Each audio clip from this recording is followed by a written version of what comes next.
Olá pessoal, hoje a gente veio para Pomerode para testar e fazer algumas coisas e eu não podia deixar de aproveitar de ter um bate-papo com o Caio.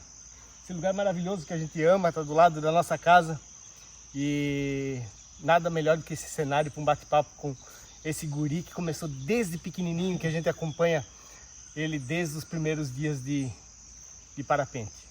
Caio. Bem-vindo ao Bate-Papo com o Fernando. Podcast. Podcast. Caio, conta um pouquinho para nós aí. Você vem desde pequenininho, a gente acompanha teu crescimento no esporte. Conta um pouquinho pro pessoal como é que você chegou no esporte. Bom, então a minha história no voo começou muito cedo, já com 5 anos de idade, né? Foi quando eu ganhei tive o primeiro contato com o parapente, que foi quando eu ganhei uma pipa daquelas de 2 comandos, né? Ganhei de presente de Natal, isso com 5 anos. E aí meu pai já voava, então todo final de semana estava ou com ele na rampa ou no pouso, esperando ele pousar. E aí dos 5 anos, desde a primeira vez que eu tive o primeiro contato com a pipa, dali foi só crescendo o tamanho dos parapentes e treinando cada vez mais no chão. Eu lembro que teu pai dizia que uma das coisas que você dizia quando acordava de manhã: pai, vamos pra praia brincar de parapente. Vamos inflar. Vamos inflar. Né? E aí o teu pai voltava da semana final de semana de praia, alguma coisa, só dizia: eu não aguento mais esse guri que só fala de parapente, né? Toda hora querendo ir para barranco, querendo inflar parapente. Então nos finais de semana que eu tava na praia, eu ficava inflando 6 horas por dia, 7 horas por dia. Então eu fiz praticamente inflagem dos meus 5 a 6 anos até os meus 11, que foi quando eu fiz o meu primeiro voo solo, né? Claro que nesse meio tempo eu tive contato com o pessoal que ia testar as velas da Sol, né? Então eles ficavam testando as velas da Sol novas e eu ficava voando do morrote com a minha velinha o tempo inteiro enquanto eles testavam. Deve ter mais de 2.000 decolagens já naquele barco. Depois veio uma fase bacana também, né? Veio teu acompanhamento com o Hernan Pitoco, veio todo esse pessoal, uma bagagem enorme ali que você foi captando, né? Então, antes mesmo de eu começar a voar, ali com 7, 8 anos, o próprio André, que é o projetista da Sol, ele já me chamava para ser o lastro dele nas velas grandes, né? Então, quando ia se homologar alguma vela XL ou até mesmo XXL, né? Ele já me chamava de lastro, então a gente fazia voos assim em Jaraguá, numa condição fantástica. Então, desde aquela época eu já tinha contato com assimétrica, front, full stall, né? Todas as manobras que são decorrentes da homologação, eu já tinha esse contato, né? E até mesmo quando a equipe de acro da Sol, né, eles vinham para Jaraguá para testar algum parapente novo de acrobacia, alguma coisa, a gente via aqui pro Morro Azul, ficava o dia inteiro voando, e eu só lá acompanhando, ajudando eles a abrir as velas, eles ficavam mexendo as velas, ficavam olhando. Então, desde muito cedo que eu tenho esse contato com, digamos, com os melhores do mundo naquela época. Legal. E depois do teu primeiro voo, que idade foi? 11? Foi com 11 anos. 11 anos. Quando é que veio a primeira competição? Então, a minha primeira competição foi, se eu não me engano, foi no primeiro ou no segundo ano, depois que eu comecei a voar. Eu desde pequeno sempre fui muito competitivo em tudo que eu fazia. Na escola, com algum esporte, seja ele qual for, eu sempre fui muito competitivo e uma hora despertou o interesse de participar de uma competição e depois, a primeira vez que eu participei, foi uma atrás da outra e não parei mais. Virou um vício. Virou um vício. Bichinho da competição picou, já era. Bacana. E você já foi em algumas etapas do PWC também, né? Já corri, se não me engano, 5 ou 6 etapas do PWC. Já representei o Brasil também no Mundial em 2021, na Argentina. E então já tive bons resultados, né, tanto no ranking brasileiro quanto no PWC, que é a Copa do Mundo do Parapente. Então tem uma bagagem bem grande já de competição. Claro que tem muito mais a evoluir, né? Mas já foi feito boas conquistas. Legal. E que idade que tu tá agora? Agora eu tô com 22 anos. Traduzir para qual 22 idioma? anos. Sim. Tá, Não chama fala, aí. né? Há 22 anos. E o que você vem sentindo nas competições do Brasil? O que você já está há alguns anos no brasileiro Aham. e você sente um crescimento na competição? Está estagnado? Qual é o teu sentimento? Não, desde o começo que eu comecei a correr os brasileiros, eu comecei a correr o brasileiro de cyclos. Foi a minha primeira etapa, foi lá em Baixo Guandu, no Espírito Santo. E desde lá que eu comecei a correr de cyclos, sempre se falava na época que era em torno de 5 a 10 pilotos que seriam, digamos que estivessem na disputa pelo ranking brasileiro, né? Uhum. Que teoricamente teriam capacidade depois de uma etapa ou algo do sentido. E com o passar do tempo a gente vê hoje pilotos até 20º colocado, 25º colocado, tanto com nível técnico como com competência para estar ganhando e sendo campeão brasileiro. Para né? matar Então, campeonato para matar o brasileiro. campeonato. Então a gente vê assim uma evolução muito grande, principalmente no sistema que faz você entrar no ranking brasileiro de hoje, que acaba sendo muito mais difícil, né? Você tem que começar pelas categorias de base, que seriam campeonatos estaduais, né? Ou um sul brasileiro, um sul mineiro, algum campeonato do tipo, né? Para você conseguir ganhar classificação nesses campeonatos, para conseguir entrar no ranking, né? Isso Entrar é na bom. disputa do Isso brasileiro, né? Qualifica, Sim, né, muito o mais os time, pilotos. o brasileiro. E o que eu tenho visto que a gente sente tem uma diminuição de alunos nas escolas. Você acha que isso vai refletir lá na frente, na competição? Vai ter um número menor de pessoas interessadas para a competição? O que eu vejo muito hoje, com outros amigos que são instrutores e tudo mais, o pessoal está adquirindo conhecimento muito mais rápido. Então, às vezes, o que pode acontecer às vezes o instrutor acabar passando o ensinamento básico, né, de voo, que seria basicamente decolar e pousar, mas com vídeos, livros, né, toda a informação que a gente tem hoje no mundo do voo, o próprio piloto, o aluno, acaba correndo atrás dessa informação e consegue captar isso muito mais fácil e transmitir às vezes até transmitir para o instrutor, para que o instrutor passe para o aluno de uma forma mais, digamos, mais técnica e mais adequada para o momento, né?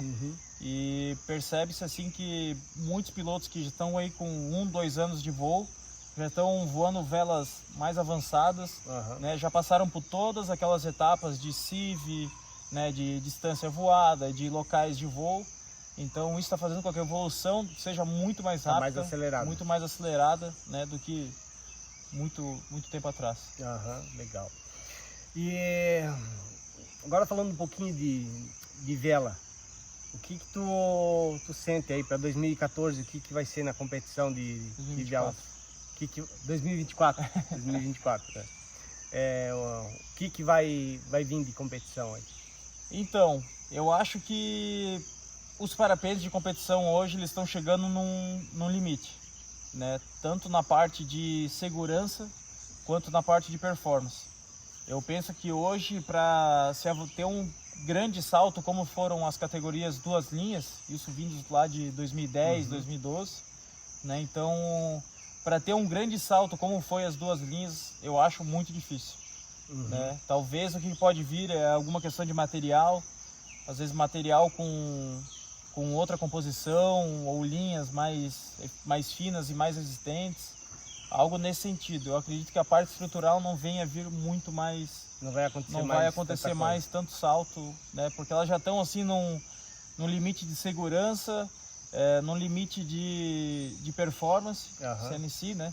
É claro que a partir do momento que a gente aumenta a segurança, a gente acaba tirando a performance, né? Então as duas hoje, tanto a segurança quanto a performance, estão muito igualadas, né? Para ter esses equipamentos de competição que a gente tem hoje no mercado. Legal. A evolução dos dois linhas foi fantástico, né? Isso aí não tem nem o que dizer, né? Então a gente sabe a marca que abriu esse leque de possibilidades E hoje se procura N maneiras de fazer ainda um 2 linhas mais competitivo. Isso realmente vai ser uma demora para acontecer uma grande evolução, né? A própria GIM fez algo diferente aí, mas ainda precisa acertar o projeto, como o próprio GIM fala, né? E vamos ver o que vai acontecer. Vamos relembrar mais um pouquinho aqui a história de 2 linhas, mas pulando para uma linha. Né? Há mais ou menos 13 anos atrás, 14 anos atrás, o André fez o parapente One. Né? Foi até ganhou prêmio no festival lá de Saint-Hilaire, e foi uma bagunça, um bafafá muito grande na época, né? Pô, um parapente de uma linha, um tirante, né? Como seja. Como é que voa? Como é que voa? Mas aquilo lá foi parte de um estudo, né, que a gente fez para nascer outras coisas que vieram para frente, né? Logo depois surgiu o 2 linhas da Ozone e a gente manteve o estudo até chegar no LT1 e agora o LT2. O Caio já foi voador das 2 velas, né? O que tu sente nessa evolução dessa categoria? Porque quando a gente lançou o LT1, não existia nada no mercado, né? A gente não teve a possibilidade de passar dentro da categoria C, porque não tinha tal das linhas auxiliares para fazer as manobras, então foi uma briga na época para se adaptar a um novo sistema de homologação. Aí depois veio essa mudança e aí todo mundo foi se adaptando a essa categoria. Mas o que tu sente, né? Essa evolução do LT1 para o LT2, o que tu sente de diferença? Eu acho que o LT1 foi muito importante porque ele literalmente abriu as portas da homologação, né? Ele criou uma dúvida, né, nas normas homologadoras, e ele foi o passo principal para a gente conseguir, né, ter essas velas 2 linhas C hoje que a gente tem no mercado. Então, acredito que o esporte só ganhou com isso, né, tanto na parte de segurança quanto na parte de performance. Né? Hoje os parapentes estão mais fáceis de voar, com mais segurança e mais performance. Então, acho que o 2 linhas só vai vir para somar, né? Não só na categoria C, eu acredito que logo mais marcas já venham com velas B, velas A na mesma configuração. E eu acredito que só tem a crescer esse mercado. Tem tudo a ver com segurança, performance e tudo mais. Ah, legal. Eu estava até me lembrando aqui de um voo que a gente fez de LT1. Sim. Né? Que a gente saiu de Jaraguá, foi a Rio dos Cedros, você foi a Benedito. Na verdade, se eu não me engano, tu tinha decolado aqui de Pomerode. Não, eu vim de Jaraguá também. Veio de Jaraguá também? Jaraguá. Pô, eu não lembro dele. Jaraguá, e aí a gente se cruzou lá em Rio dos Cedros, na decolagem de Rio dos Cedros. A gente se cruzou, verdade. Aí eu fui a Timbó, tu foi a Benedito novo, e depois cruzou direto para. Aí a gente se encontrou na volta de novo e voltamos aqui para Pomerode. E aí você ainda filmou a minha chegada aqui foi muito bacana. Isso foi de LT1. De LT2 ainda a gente não teve essa oportunidade. Mas vamos tentar fazer. E o que tu sente de diferença em voo? Esse ano tu foi para o campeonato em Brasília, né? Você e o Rony. Né? Você já estava voando, né? O Rony pegou a vela em cima da competição. Abriu no pacote lá. O que você sente de grande diferença do LT1 para o LT2? Primeiro delas é peso de pilotagem, né? A vela ela ficou muito mais maleável durante os voos, tanto acelerado quanto na térmica. Tu sente ela uma vela mais na mão, né? Ela te passa mais os movimentos, ela não é tão tábua, né? Então ela acaba te mostrando mais o que está acontecendo durante a térmica, né? Isso facilita muito, às vezes numa condição fraca, onde você precisa buscar térmicas mais baixas, né? A hora que você precisa boiar para encontrar alguma delas. Então lá foi um laboratório muito grande, né? A gente tirou muitas dúvidas lá. Tinha outras velas da mesma categoria, C 2 linhas, lá voando, e ela se comportou super bem, né? O Rony conseguiu trazer o título do campeonato, né? Pegando a vela lá na hora e abrindo e praticamente pegando as primeiras impressões um voo antes do campeonato. Aham. Então é uma vela de fácil adaptação, fácil pilotagem, né? Os voos acelerados, ela é uma vela muito veloz, ela é muito rápida. Então acredito que ela foi muito bem aceita pelo mercado e a gente vê que tem muitos pilotos hoje que estão subindo os degraus certinho de evolução das velas, né? Passando desde a vela A para a vela B, uma vela B hot, uma vela B mais avançada, e aí pulando para a categoria C e fazendo grandes voos e sem susto, né? Que é o principal, sem pular etapas. Vale lembrar que a categoria C, muitas vezes ela passa uma sensação de segurança grande, né? Só que quando desaba, né, a sensação muda, né? Que aí pode entrar uma sensação de desespero, né? Então, essa passagem de categoria para categoria, né, tem que estar muito bem definida. Bem definida. Você tem que estar bem enquadrado, né? Você tem que ter horas de voo. O principal é horas de voo, né? E passar por diversas situações. Diversas situações. Né? Tu passar uma situação complicada com uma vela A, passar uma situação complicada com uma vela B, e aí sim, depois de um CIV, de todas as outras vivências, né, tu conseguir pular para uma vela C, uma superior, né, seja ela 2 linhas ou não, e poder, né, conseguir fazer grandes voos ou até mesmo tomar algum susto, algum colapso e conseguir sair sem estresse. Né? É que a velocidade de decisão muda, né? É muito mais rápido. Né? Tu pega uma categoria A, B, C, D, só diminui. A tua decisão, né, tem que ser cada vez mais rápido. Cada vez mais rápido, né? A decisão errada pode trazer algo errado também, que pode prejudicar, levar você a jogar reserva ou se quebrar, né? Se machucar.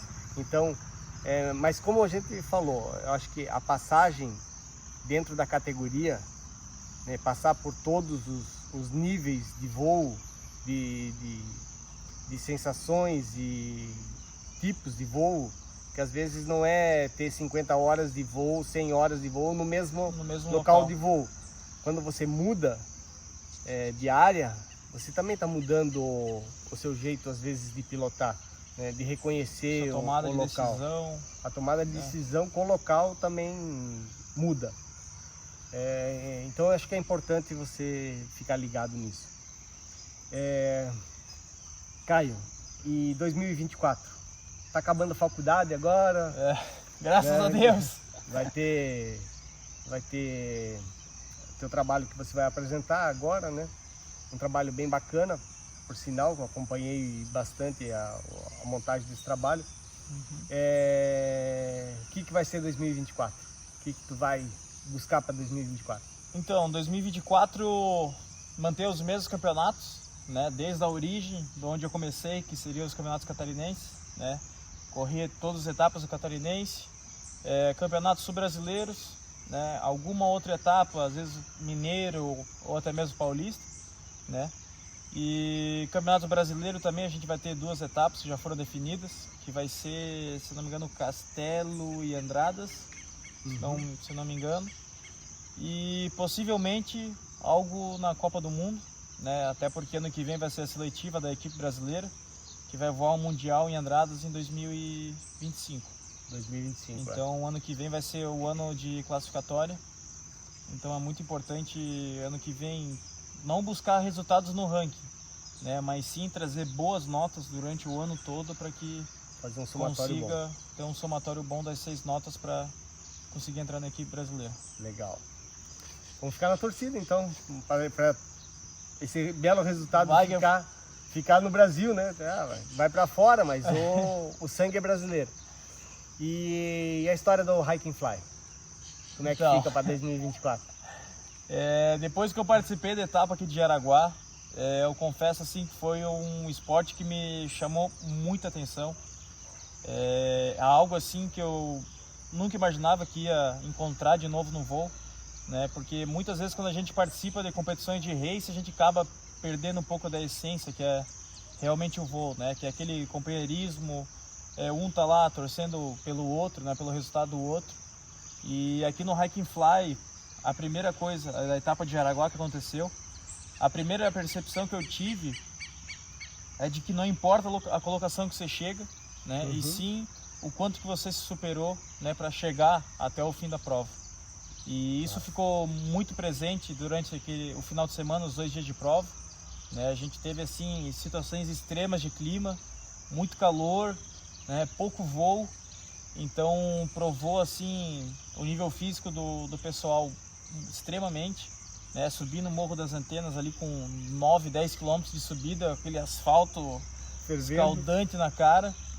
Então, assim, é um esporte que me chamou muita atenção e eu vou me dedicar também para ano que vem. Minha ideia é participar do Transcapixaba, que vai acontecer em abril, se eu não me engano. E lá sim, lá serão praticamente 200, 300 quilômetros de prova durante todo o estado do Espírito Santo, né? Então tem grandes nomes vindo para a competição e vai ser mais uma vez para provar que o corpo é capaz, né? Que é a nossa mente que limita ele. Tem que estar preparado fisicamente, né? E a mente, né? E a mente, não é só principalmente. O físico. E para finalizar aqui, vamos lá. 3 palavras que significam voo para você. Para mim, a primeira delas seria a liberdade, né? A liberdade da gente estar voando numa atmosfera e num ambiente desse fantástico que a gente tem aqui na nossa região. Segundo delas, eu acredito que é a superação, porque a superação ela está presente desde a gente fazer um voo, às vezes numa condição onde está uma condição fraca, alguma coisa, a gente consegue fazer um voo onde a gente muitas vezes nem almeja com aquela condição, né? E a terceira, difícil. Olha. Dependendo da percepção que a gente tem, é muita coisa, né? Eu acho que superação e liberdade ainda acaba sendo os mais fortes, os que mais pesam no voo, né?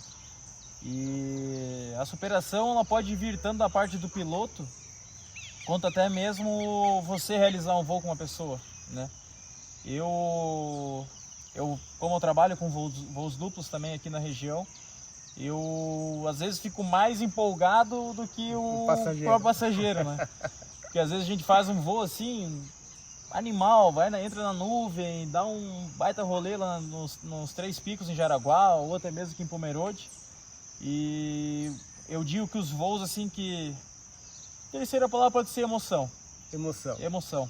Tá aí, emoção, achou a palavra. Acho que é a palavra que define bastante isso também. Superação e emoção. Legal. Acho que seria superação, liberdade e emoção. Show de bola. E o que você pode definir em 3 palavras a Sol para você? A Sol?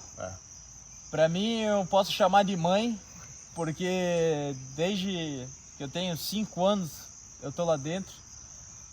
Outra foi a oportunidade, né, que foi a oportunidade que ela me abriu para mostrar essa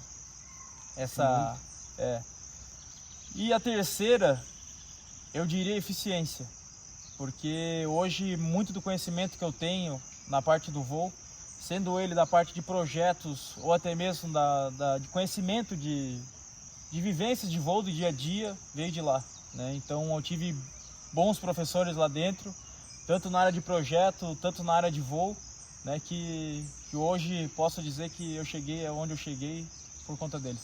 Legal, massa. É isso aí.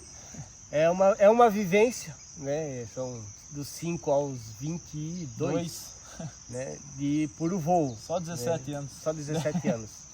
Mas eu sei bem o que ele está falando, passei por isso também. Não comecei com 5, mas comecei cedo também. Acho que eu devia ter por volta de uns 12, 13 anos. E eu acho que ainda bate forte ainda. Com tantos anos de voo, ainda bate forte essa paixão pelo esporte. Caio, uma mensagem final para o pessoal? O que tu tem a dizer aí para o pessoal? Então, primeira delas, né, volto entrando no engate do campeonato, né? Nunca perder realmente a verdadeira essência que é o voo, né? Eu acho que isso que é o mais importante e acredito que está faltando um pouco nos campeonatos ou até mesmo em finais de semana, né? É claro que a comparação é muito importante, né? Para a gente sempre estar evoluindo e poder buscar novos horizontes. E no mais, voe com segurança, voe tranquilo, que a dedicação vai trazer os resultados. Isso é inevitável. Legal, bacana. É isso aí, pessoal.